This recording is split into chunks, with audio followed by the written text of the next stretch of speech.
Students, आज minimum level of learning में हम chapter 2 electric potential and capacitance ले रहे हैं। इलेक्ट्रिक पोटेंशियल किसी भी पॉइंट पर हम कैसे डिफाइन करते हैं? V is equal to W by Q naught. W क्या है? Amount of work done in bringing a unit positive test charge Q naught from infinity to that particular point. उसका पोटेंशियल का symbol है V और उसका quantity क्या है? वो स्केलर क्वांटिटी है। और look at the dimension formula also. Unit is joules per coulomb, जिसको वोल्ट लिखते हैं। पोटेंशियल डिफरेंस डिफाइन करें between two points A and B, तो वो क्या है? Amount of work done W in bringing a unit positive test charge Q naught from point A to point B. तो V B minus V A is W by Q naught. और किसी भी point P पे जो कि एक charge Q से R distance पे है, तो उधर potential V is equal to K Q by R. Graph भी देखिए, graph electric field intensity decrease होती है जैसे जैसे आर इंक्रीज होता है, और similar pattern potential V versus R भी है। पोटेंशियल ग्रेडियंट हम डिफाइन करते हैं dv बाई डी आर, और such that electric field E is minus dv by D R. एक बात ध्यान देने वाली है, पोटेंशियल स्केलर होता है, V एक स्केलर क्वांटिटी है, V इज स्केलर, जबकि पोटेंशियल ग्रेडियंट क्या है? E, that is dv by D R. तो पोटेंशियल ग्रेडियंट क्या हुआ? एक वेक्टर क्वांटिटी।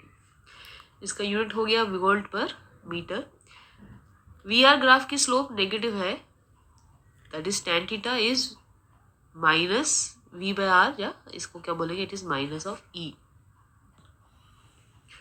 और इंटीग्रेट करें E डॉट डी आर को, तो वो हमें minus E dot D R is dV, या इसको हम क्या लिख सकते हैं? E D R cos theta. Dot product हटा देंगे तो इलेक्ट्रोस्टैटिक पोटेंशियल एनर्जी एक चार्ज Q की क्या होती है? That is W by Q. और इसको हम पोटेंशियल एनर्जी U की टर्म से U बाई क्यू भी लिख सकते हैं। और potential energy to system system of two charges है, तो U is equal to K Q1 Q2 by R होगा। नेक्स्ट है potential energy of a system of n charges is written as K by 2 times summation Q1 Q2 by R. And यहाँ पर हम 1/2 का factor इसलिए लिखते हैं ताकि Q1 Q2 या Q2 Q1 दो बारी काउंट होगा, इसलिए उसका हाफ कर देते हैं। सिमिलरली अगर सिस्टम ऑफ 3 चार्जेस हैं तो U का फॉर्मूला ये चेक कर लीजिए। उसके बाद है वर्क एनर्जी रिलेशन। अगर हम देखा जाए, दिस इज इम्पॉर्टेंट, कि work done is the final potential energy minus the initial potential energy. Electron volt joules में हम कैसे लिखते हैं? 1 electron volt is charge of electron multiply by volt की जगह जूल्स पर कूलम लिख दिया, तो ये रिलेशन आ गया। 1 electron volt is 1.6 × 10⁻⁻19 joules. Energy density is defined as energy, that is the energy stored per unit volume. और vacuum है तो formula 1/2 epsilon naught E square हो जाएगा। और अगर कोई मीडियम प्रेजेंट है तो एप्सिलॉन नॉट के साथ फैक्टर एप्सिलॉन आर का भी आ जाएगा। डायपोल पे आइए, तो डायपोल अगर placed in external electric field है, तो work done in rotating a dipole from angle θ1 to θ2 का फॉर्मूला। इसमें अगर θ1 हम 0 डिग्री ले लें और θ2 थीटा ले लें, तो उस केस में वर्क डन 0 डिग्री मतलब इनिशियली डायपोल जो है it is in the direction of the field, तो उस केस में वर्क डन का formula PE times 1 minus cos theta. और potential energy of a dipole हम कैसे डिफाइन करते हैं? It is amount of work done in rotating a dipole from direction which is when it is supposed perpendicular to the field to given direction, that is θ1 अगर 90 degree है और θ2 सब theta है, तो work done W is equal to U which is θ1 90 degree put करने पर cos 90 0 हो गया, and we get U as minus PE cos theta. जब थीटा 0 डिग्री होता है, that is dipole in direction of electric field होता है, तब हम कहते हैं कि एक स्टेबल इक्विलिब्रियम है। और जब थीटा 180 डिग्री होता है, तो हम कहते हैं डायपोल एक अनस्टेबल इक्विलिब्रियम में है, मतलब वो इलेक्ट्रिक फील्ड से बिल्कुल ऑपोजिट डायरेक्शन में प्लेस्ड है। कैपेसिटेंस की बात करें, एक कंडक्टर का चार्ज Q जो है that is directly proportional to its potential, और प्रोपोर्शनलिटी हटा के Q is equal to CV लिखते हैं। C is a constant called capacitance of the conductor. अब हम इसके बाद इसकी एक्सरसाइजेस चेक करेंगे क्या है।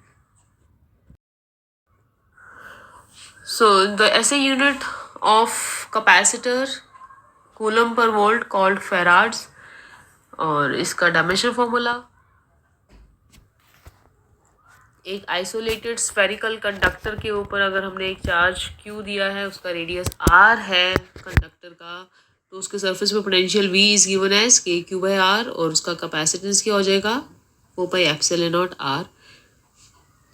एक चार्ज कंडक्टर में पोटेंशियल एनर्जी इज का formula U is half QV half CV² या Q²/2C। एक पैरेलल प्लेट कैपेसिटर में in between the plates electric field का formula σ/ε0। Sigma is charge per unit area, Q/A ε0। Potential difference V is E into D।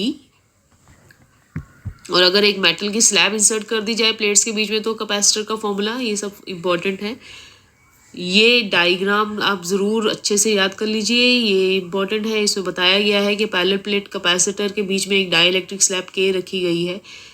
पहले case में तो उसको charge करके dielectric slab डाल दी गई कि without any voltage source, external voltage source. और दूसरे डायग्राम में क्या दिखाया गया है कि ऐसे केस में अब वोल्टेज सोर्स भी लगा दिया गया है उसके साथ।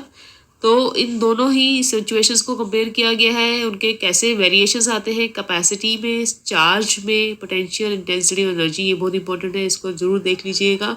सीरीज कॉम्बिनेशन 1/C जो नेट कैपेसिटेंस होती है उसका फॉर्मूला सीरीज़ में क्या आता है, अगर सीरीज़ में कनेक्टेड हैं कैपेसिटर्स, और अगर पैरेलल में कनेक्टेड हैं तो C इक्विवेलेंट हम ऐसे लिखते हैं।